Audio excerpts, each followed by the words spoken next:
চলে যাব কাঁকুরগাছিতে। কাঁকুরগাছি মিতালিতে 89তম বছর বর্ষে পদার্পণ করেছে এই পুজো। আর এবারে এই পুজোর ভাবনা শখের বাজার। কেন শখের বাজার ভাবনা চিন্তা এলো এই পুজোর, আমরা জানবো। আমাদের সঙ্গে রয়েছেন আমাদের প্রতিনিধি অভিজিৎ চন্দ্র। সরাসরি চলে যাবো অভিজিতের কাছে। অভিজিৎ, শারদীয়ার অনেক অনেক শুভেচ্ছা। কাঁকুরগাছি মিতালি অনেক পুরনো পুজো, প্রত্যেক বছরে নতুন নতুন থিম ওরা নিয়ে আসে। তো এবারে ওদের শখের বাজার ভাবনা কেন, এবং একটু পুজো মণ্ডপ আমরা দেখতে চাইবো। যারা যারা দর্শনার্থীরা এসেছেন তারাই বা কি বলছেন।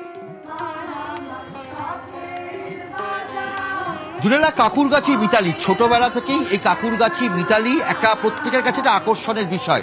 আর এই দুর্গাপুজোর মানে আজকে পঞ্চমীর দিন কাঁকুরগাছি মিতালি এখানকার যে ঘোষবাগান বাজার, সেই বাজারের দোকানদারদেরকে যে স্বপ্ন, সেই স্বপ্নকে ফুটিয়ে তুলেছে। এবং গোটা মণ্ডপ এখানকার বিভিন্ন যে দোকানিরা, কেউ চায়ের দোকান, কারোর আলু পেঁয়াজের দোকান, কারোর বইয়ের দোকান, এই এলাকার বিভিন্ন দোকানকে তারা যেভাবে ফুটিয়ে তুলেছেন এবং দোকানদারদের অর্থাৎ বিক্রেতাদের তাদের স্বপ্নকে ফুটিয়ে তুলেছেন। আলু বেচো, ছোলা বেচো, বেচো বাখর খানি, বেচো না বন্ধু তোমার স্বপ্নখানি। সঙ্গীত শিল্পী প্রতুল মুখোপাধ্যায়, তার বাড়িও একদম এইখানেই ছিল।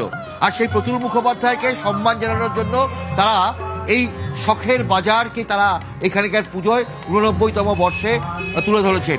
আর এখানকার প্রচুর মানুষ সকাল থেকেই আমরা দেখছি, এখন আমাদের লাইভের জন্য তারা অনেকটা আটকে রেখেছেন।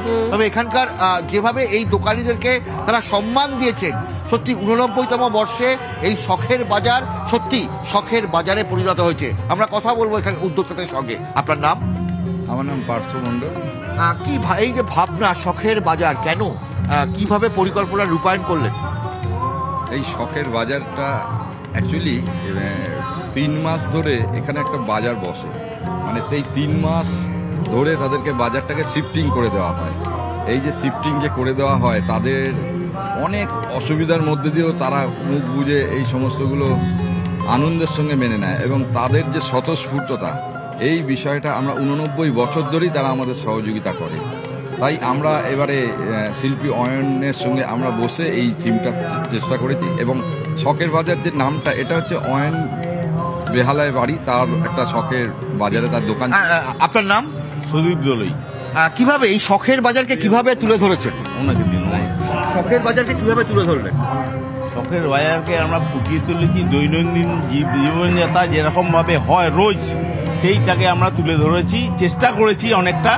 এবার যেটা যে মানুষ বলবে ক্যারাম হয়েছে। বেশ অভিজিৎ, বোঝাই যাচ্ছে কাঁকুরগাছি মিতালি তাদের শখের বাজার বেশ সুন্দর করে তারা ফুটিয়ে তুলেছেন। অনেক ধন্যবাদ অভিজিৎ।